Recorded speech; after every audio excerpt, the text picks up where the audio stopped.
Oliver twist अध्याय 31। यह कौन है? ब्रिटल्स ने पूछा, दरवाजे को थोड़ा सा खोलते हुए। चेन को लगे रहने दिया और मोमबत्ती को अपने हाथ से ढकते हुए बाहर झांका।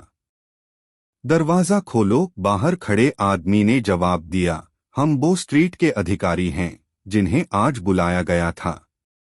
इस आश्वासन से संतुष्ट होकर ब्रिटल्स ने दरवाजे को पूरी तरह खोल दिया और सामने एक भारी भरकम आदमी को देखा, जो बिना कुछ कहे अंदर आ गया और चटाई पर अपने जूते पोंछते हुए ऐसे ठंडेपन से अंदर आया जैसे वह वहीं रहता हो। किसी को भेज दो मेरे साथी की मदद करने के लिए, लड़के अधिकारी ने कहा। वह बाहर गाड़ी में घोड़े की देखभाल कर रहा है। क्या यहाँ कोई गाड़ी खाना है जहां इसे 5-10 मिनट के लिए खड़ा किया जा सके? ब्रिटल्स ने हाँ में जवाब दिया और इमारत की ओर इशारा किया। वह भारी भरकम आदमी बगीचे के गेट की ओर लौटा और अपने साथी के साथ गाड़ी को खड़ा करने में मदद की, जबकि ब्रिटल्स ने उन्हें रोशनी दिखाई, उनकी तरफ बहुत प्रशंसा भरी नजरों से देखते हुए। जब यह काम हो गया तो वे वापस घर लौटे और बैठक में ले जाकर अपने कोट और टोपी उतारे, जिससे उनकी असली पहचान सामने आ गई। दरवाजे पर दस्तक देने वाला व्यक्ति एक मजबूत शरीर वाला, मध्यम कद का आदमी था, जिसकी उम्र लगभग 50 साल थी।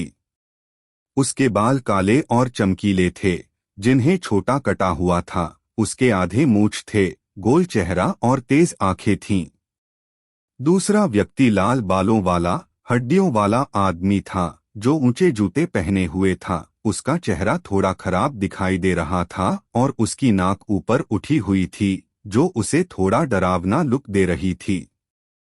अपने मालिक को बता दो कि ब्लैथर्स और डफ यहाँ हैं, भारी आदमी ने कहा, अपने बालों को ठीक करते हुए और एक जोड़ी हथकड़ियों को मेज पर रखते हुए।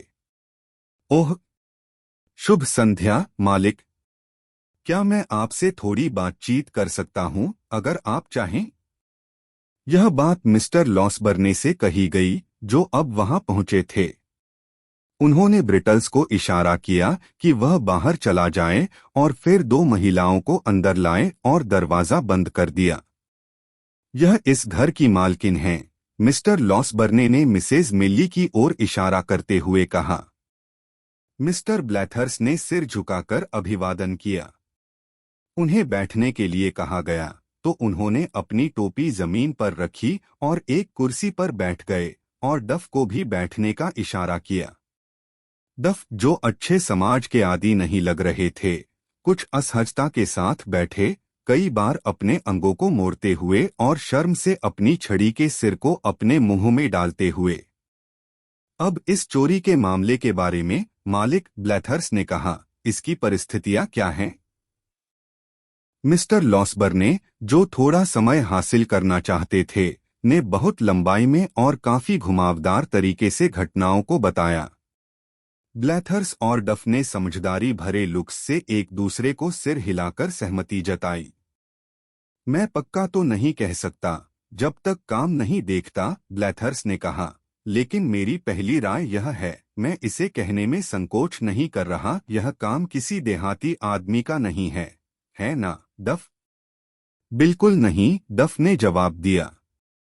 और महिलाओं के लाभ के लिए देहाती शब्द का अनुवाद करते हुए, मेरा मानना है कि आपका मतलब है कि यह कोशिश किसी ग्रामीण आदमी ने नहीं की, मिस्टर लॉसबर्ने ने मुस्कुराते हुए कहा। यही बात है, मालिक, ब्लैथर्स ने जवाब दिया। यही सब चोरी के बारे में है। हाँ, डॉक्टर ने जवाब दिया। अब यह लड़के के बारे में क्या है, जिसके बारे में नौकर चाकर बात कर रहे हैं? ब्लैथर्स ने पूछा। कुछ भी नहीं, डॉक्टर ने जवाब दिया। डरे हुए नौकरों में से एक ने सोच लिया कि इस लड़के का घर में घुसने की कोशिश से कुछ लेना देना है, लेकिन यह सब बकवास है, पूरी तरह से मूर्खता। अगर ऐसा है तो इसे सुलझाना बहुत आसान है, डफ ने कहा। जो वह कह रहा है वह बिल्कुल सही है, ब्लैथर्स ने सिर हिलाते हुए कहा और हथकड़ियों से खेलते हुए, जैसे वे कैस्टनेट्स हों। यह लड़का कौन है? वह अपनी कहानी क्या बताता है? वह कहाँ से आया है? वह आसमान से तो नहीं गिरा, है ना, मालिक?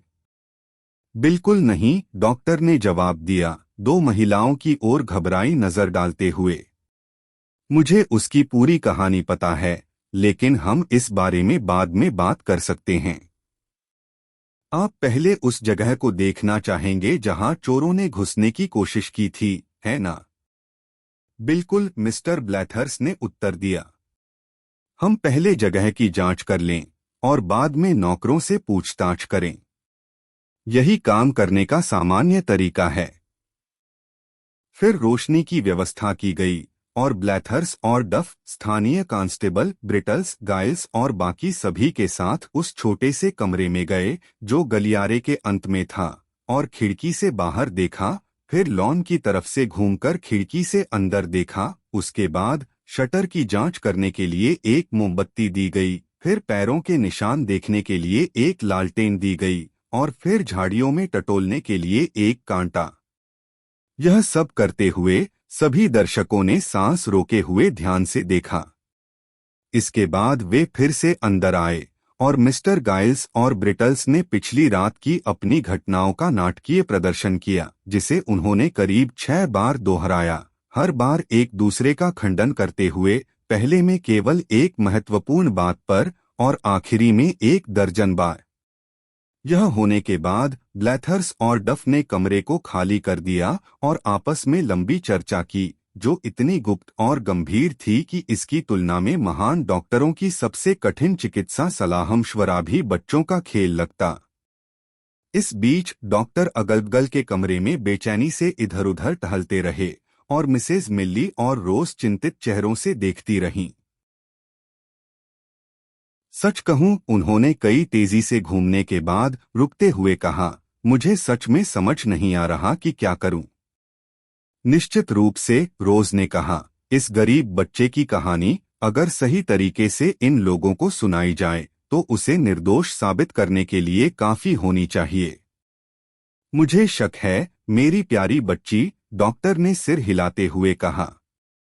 मुझे नहीं लगता कि यह उन्हें या किसी उच्च स्तर के कानूनी अधिकारियों को उसे निर्दोष साबित करने के लिए पर्याप्त होगी।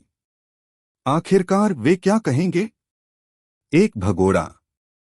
केवल दुनियादारी और संभावनाओं के आधार पर उसकी कहानी बहुत संदेहास्पद लगती है। आप तो इसे मानते हैं, है ना? रोज ने बीच में ही कहा। मैं इसे मानता हूँ, जितनी अजीब है उतनी, डॉक्टर ने जवाब दिया, और शायद मैं इसे मानने के लिए पुराना मूर्ख हूँ, लेकिन मुझे नहीं लगता कि यह किसी व्यावहारिक पुलिस अधिकारी के लिए उपयुक्त कहानी है। क्यों नहीं? रोज ने पूछा। क्योंकि, मेरी प्यारी वकील, डॉक्टर ने जवाब दिया, क्योंकि उनकी नजरों से देखने पर इसमें कई बुरी बातें हैं। वह केवल उन हिस्सों को साबित कर सकता है जो बुरे लगते हैं, और उन हिस्सों को नहीं जो अच्छे लगते हैं। धिक्कार है इन लोगों को, वे सब कुछ जानना चाहेंगे और बिना किसी सबूत के कुछ भी नहीं मानेंगे। उसकी खुद की कहानी से आप देखिए, वह पिछले कुछ समय से चोरों का साथी रहा है। उसे एक पुलिस अधिकारी के पास ले जाया गया था, एक सज्जन की जेब काटने के आरोप में। उसे उस सज्जन के घर से जबरदस्ती ले जाया गया था, एक ऐसी जगह पर जिसे वह न तो बयान कर सकता है और न ही दिखा सकता है, और जिस जगह का उसे जरा भी पता नहीं है। उसे चर्टसी लाया गया, ऐसे आदमियों द्वारा जिन्हें उस पर अचानक से बहुत प्यार आ गया, चाहे वह माने या न माने, और उसे एक खिड़की से घर लूटने के लिए अंदर डाला गया। और फिर ठीक उसी समय जब वह घरवालों को चेतावनी देने वाला था, और इसलिए वह काम करने वाला था जिससे उसकी सारी समस्याएं हल हो जातीं, एक मूर्ख नौकर उसमें आ जाता है और उसे गोली मार देता है, जैसे उसने जानबूझकर उसे खुद के लिए कुछ अच्छा करने से रोकने के लिए ऐसा किया हो। अब क्या आपको यह सब नहीं दिखता? मुझे यह सब समझ में आता है, रोज ने डॉक्टर की जल्दबाजी पर मुस्कुराते हुए कहा, लेकिन फिर भी मुझे इसमें कुछ भी ऐसा नहीं लगता जो इस गरीब बच्चे को दोषी ठहराए। नहीं, डॉक्टर ने जवाब दिया, बिल्कुल नहीं। तुम्हारी जैसी महिलाओं की चमकती आंखों का आशीर्वाद। वे किसी भी सवाल के अच्छे या बुरे केवल एक ही पक्ष को देखती हैं, और वह हमेशा वही होता है जो सबसे पहले उन्हें दिखाई देता है। अपने अनुभव का यह नतीजा व्यक्त करने के बाद डॉक्टर ने अपने हाथ जेब में डाले और पहले से भी तेजी से कमरे में इधर-उधर चलने लगे। जितना मैं इसके बारे में सोचता हूँ, डॉक्टर ने कहा, उतना ही मुझे लगता है कि अगर हम इन लोगों को लड़के की सच्ची कहानी बताएं, तो यह अंतहीन परेशानी और कठिनाई का कारण बनेगा। मुझे यकीन है कि इसे नहीं माना जाएगा, और भले ही अंत में वे उसके खिलाफ कुछ न कर सकें, फिर भी इस मामले को आगे खींचना और इस पर लगाए गए सभी संदेहों को सार्वजनिक करना आपके उस परोपकारी योजना को काफी हद तक प्रभावित करेगा जिससे आप उसे गरीबी से बचाने की कोशिश कर रही हैं। ओह, अब क्या किया जाए? रोज ने रोते हुए कहा। हे भगवान, आखिर उन्होंने इन लोगों को बुलाया ही क्यों? सच में, मिसेज मिल्ली ने कहा, मैं कभी इन्हें यहाँ नहीं बुलाती, चाहे कुछ भी हो जाए। मुझे तो बस इतना ही पता है। अंत में मिस्टर लॉसबर्न ने एक तरह की निराश शांति से बैठते हुए कहा कि हमें इसे साहस के साथ संभालने की कोशिश करनी होगी। उद्देश्य अच्छा है और वही हमारा बहाना होगा। लड़के को तेज बुखार के लक्षण हैं और वह किसी और बातचीत के लायक नहीं है। यह एक राहत है। हमें इसे जितना हो सके संभालना होगा, और अगर सबसे अच्छा भी बुरा हो तो इसमें हमारी कोई गलती नहीं है। अंदर आइए। तो मालिक ब्लैथर्स ने कहा, कमरे में प्रवेश करते हुए और अपने साथी के साथ दरवाजा बंद करते हुए, यह कोई बनाया हुआ मामला नहीं है।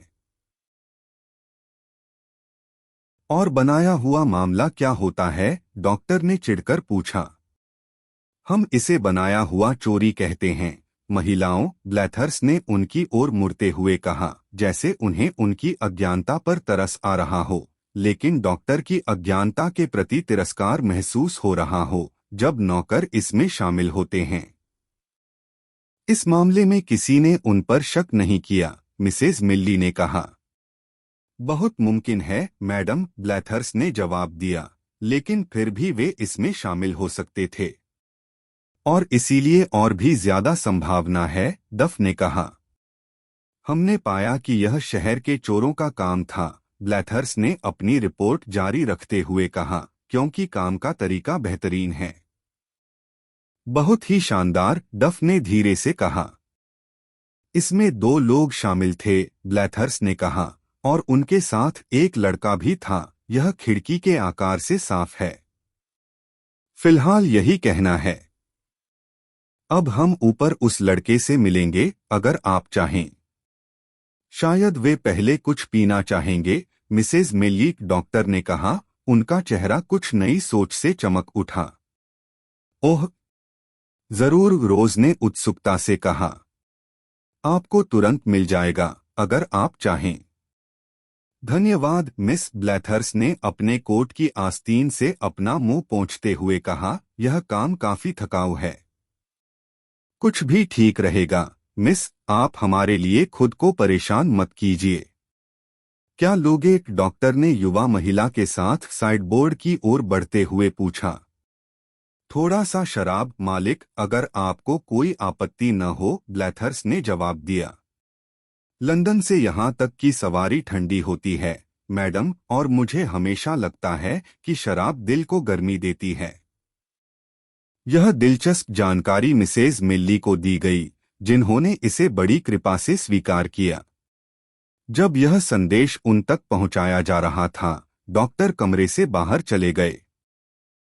मिस्टर ब्लैथर्स ने कहा, अपने वाइन ग्लास को तने से नहीं, बल्कि नीचे से अंगूठे और तर्जनी उंगली से पकड़ते हुए, और उसे अपनी छाती के सामने रखते हुए, मैंने अपने समय में ऐसे कई मामलों को देखा है। महिलाओं, एडमंटन में पीछे वाली गली में जो घटना हुई थी, ब्लैथर्स, मिस्टर डफ ने अपने साथी की याददाश्त को ताज़ा करते हुए कहा।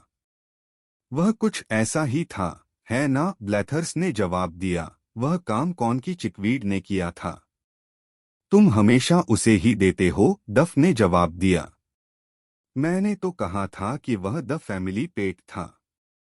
कॉन्की का इससे कोई लेना देना नहीं था। छोड़ो यार, ब्लैथर्स ने जवाब दिया, मुझे बेहतर पता है। क्या तुम्हें वह समय याद है जब कॉन्की से उसके पैसे लूट लिए गए थे? क्या घटना थी वो? किसी भी उपन्यास से बेहतर। क्या हुआ था? रोज ने पूछा। ये देखकर कि अवांछित मेहमानों में कुछ हंसी खुशी के लक्षण थे, उन्हें प्रोत्साहित करने की कोशिश की। यह एक चोरी थी, मिस, जो शायद ही किसी को शक होता, ब्लैथर्स ने कहा। यहाँ ये कौन की चिकवीड था? कौन की का मतलब है नाकू, मैडम, डफ ने बीच में टोका। बिल्कुल, इस महिला को यह पता है ना? मिस्टर ब्लैथर्स ने पूछा। तुम हमेशा बीच में टोकते रहते हो, साथी। यह कौन की चिकवीड, मिस, बैटलब्रिज की ओर एक पब्लिक हाउस चलाता था, और उसके पास एक तहखाना था जहां बहुत से नौजवान लॉर्ड्स मुर्गों की लड़ाई और बैजर ड्राइंग देखने आते थे, और ये खेल बहुत ही बुद्धिमत्तापूर्ण तरीके से किए जाते थे, क्योंकि मैंने इन्हें कई बार देखा है।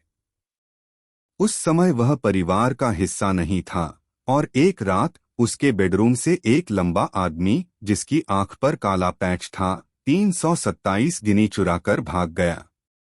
वह बिस्तर के नीचे छिपा हुआ था और चोरी करने के बाद खिड़की से कूदकर भाग गया, जो सिर्फ पहली मंजिल की ऊंचाई पर थी। वह बहुत तेज था, लेकिन कौन की भी तेज था। उसने उस पर एक बंदूक चलाई और पूरे मोहल्ले को जगा दिया। सबने तुरंत शोर मचाया, और जब उन्होंने चारों ओर देखा तो पाया कि कॉन्की ने चोर को घायल कर दिया था, क्योंकि खून के निशान काफी दूर तक, कुछ बाड़ों तक जा रहे थे।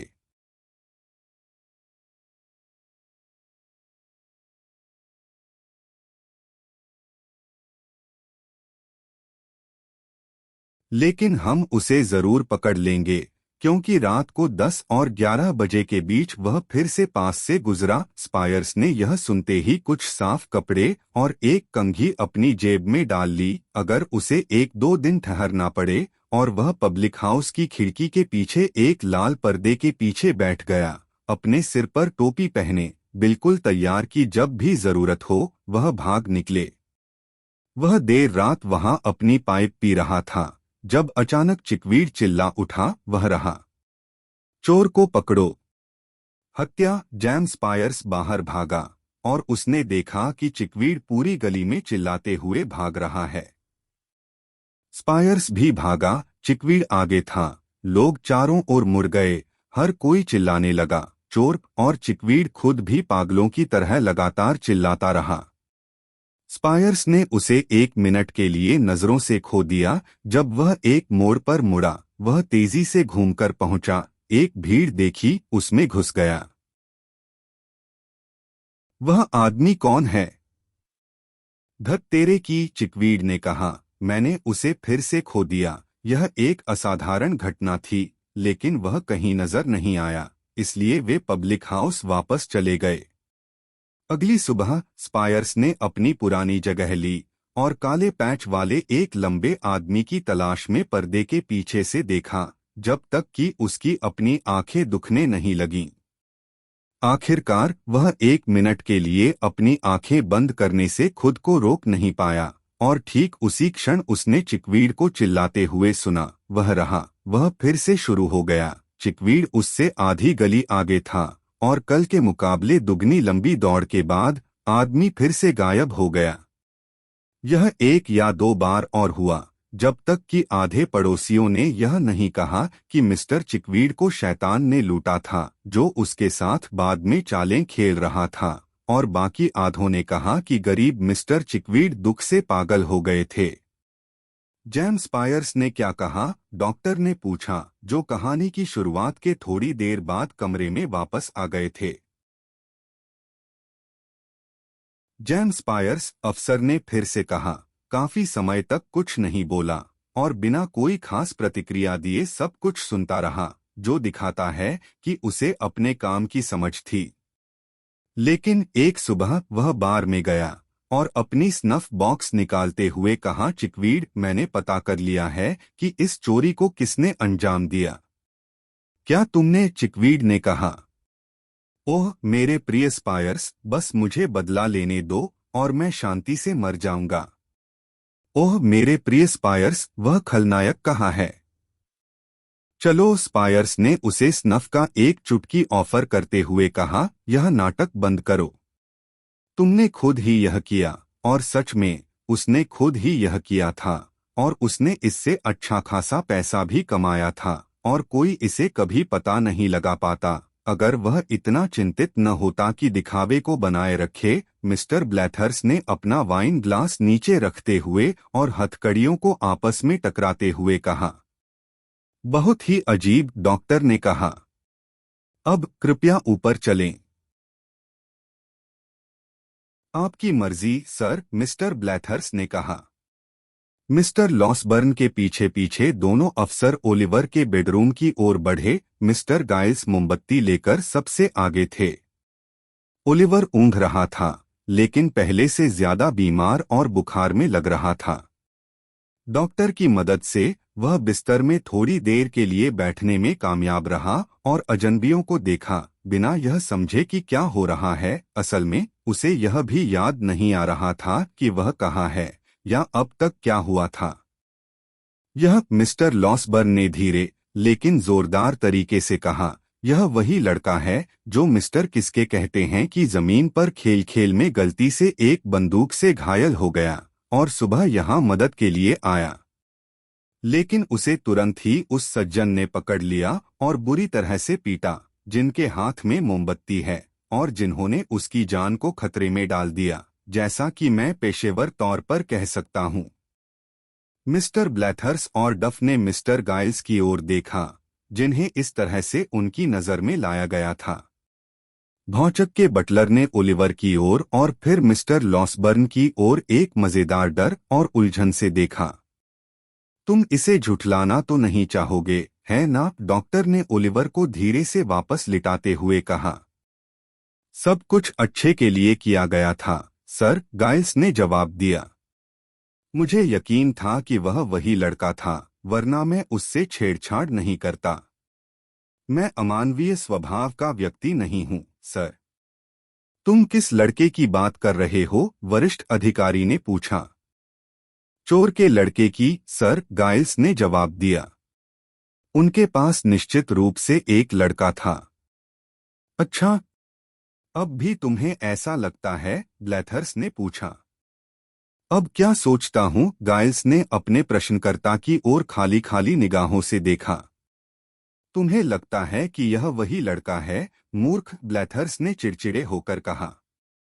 मुझे नहीं पता, सच में मुझे नहीं पता, गाइल्स ने उदास चेहरे से कहा। मैं उसकी पहचान की कसम नहीं खा सकता। तुम्हारा क्या ख्याल है? मिस्टर ब्लैथर्स ने पूछा। मुझे नहीं पता कि क्या सोचना है, बेचारे गाइल्स ने जवाब दिया। मुझे नहीं लगता कि यह वही लड़का है। वास्तव में मैं लगभग यकीन से कह सकता हूं कि यह वही नहीं है। तुम जानते हो यह नहीं हो सकता। क्या इस आदमी ने शराब पी रखी है? सर, ब्लैथर्स ने डॉक्टर की ओर मुड़ते हुए पूछा। तुम सच में कितने बेवकूफ हो, डफ ने मिस्टर गाइल्स से अत्यधिक तिरस्कार के साथ कहा। मिस्टर लॉसबर्न ने इस छोटी सी बातचीत के दौरान रोगी की नाड़ी देखी, लेकिन अब वे बिस्तर के पास रखी कुर्सी से उठे और कहा कि अगर अधिकारियों को इस मामले में कोई संदेह है तो वे अगले कमरे में जाकर ब्रिटल्स से बात कर सकते हैं। इस सुझाव पर अमल करते हुए वे पास के एक कमरे में चले गए जहां मिस्टर ब्रिटल्स को बुलाया गया, और जब वह आए तो उन्होंने अपने और अपने सम्माननीय वरिष्ठ को नए विरोधाभासों और असंभवताओं की ऐसी गुत्थी में उलझा दिया जिससे किसी बात पर खास रोशनी नहीं पड़ी, सिवाय इसके कि वह खुद बहुत भ्रमित थे। उन्होंने कहा कि अगर असली लड़का उनके सामने भी खड़ा हो जाए तो वह उसे पहचान नहीं पाएंगे। उन्होंने ओलिवर को सिर्फ इसलिए चोर समझा क्योंकि मिस्टर गाइल्स ने कहा था कि वह वही था, और 5 मिनट पहले ही किचन में मिस्टर गाइल्स ने माना था कि शायद वह कुछ ज्यादा ही जल्दी में थे। दूसरी कई रोचक अटकलों में यह सवाल भी उठाया गया कि क्या मिस्टर गाइल्स ने सच में किसी को मारा भी था, और जब उस बंदूक की जांच की गई जिससे उन्होंने गोली चलाई थी, तो पता चला कि उसमें सिर्फ बारूद और भूरे कागज के अलावा कुछ भी नहीं था। यह खोज सभी पर गहरा प्रभाव डाला, सिवाय डॉक्टर के, जिन्होंने करीब 10 मिनट पहले गोली निकाली थी। लेकिन सबसे बड़ा प्रभाव मिस्टर गाइल्स पर पड़ा, जो कई घंटों से किसी व्यक्ति को जानलेवा चोट पहुंचाने के डर से पीड़ित थे। उन्होंने इस नए विचार को तुरंत पकड़ लिया और उसे पूरी तरह से अपनाया। अंत में अधिकारियों ने बिना ज्यादा चिंता किए ओलिवर को छोड़ दिया और रात के लिए टाउन में ठहरने का फैसला किया। अगले सुबह की अफवाह के अनुसार किंगस्टन में 2 आदमी और एक लड़का पकड़े गए थे, लेकिन जब जांच की गई तो पता चला कि वे एक घास के ढेर के नीचे सो रहे थे, जो कि एक अपराध तो है, लेकिन सिर्फ जेल की सजा के योग्य। इस प्रकार मिस्टर ब्लैथर्स और डफ वापस लौट आए बिना कोई नई जानकारी पाए। थोड़ी और जांच और बहुत सारी बातचीत के बाद एक स्थानीय मजिस्ट्रेट ने खुशी खुशी मिसेज मेले और मिस्टर लॉसबर्न से ओलिवर की जमानत ले ली। ब्लैथर्स और डफ को 2 गिनीज देकर विदा किया गया और वे इस बात पर विभाजित राय लेकर लौटे कि चोरी का प्रयास किसने किया था। डफ का मानना था कि यह फैमिली पेट का काम था, जबकि ब्लैथर्स इसे महान कौन की चिकवीड के नाम करना चाहते थे। इस बीच मिसेज मेले, रोज और दयालु मिस्टर लॉसबर्न की देखभाल में ओलिवर धीरे धीरे ठीक होने लगा। अगर दिल से निकली आभार से भरी प्रार्थनाएं स्वर्ग में सुनी जाती हैं, और अगर नहीं तो कौन सी प्रार्थनाएं होती हैं, तो अनाथ बच्चे की प्रार्थनाओं ने उनके दिलों को शांति और खुशियां दी।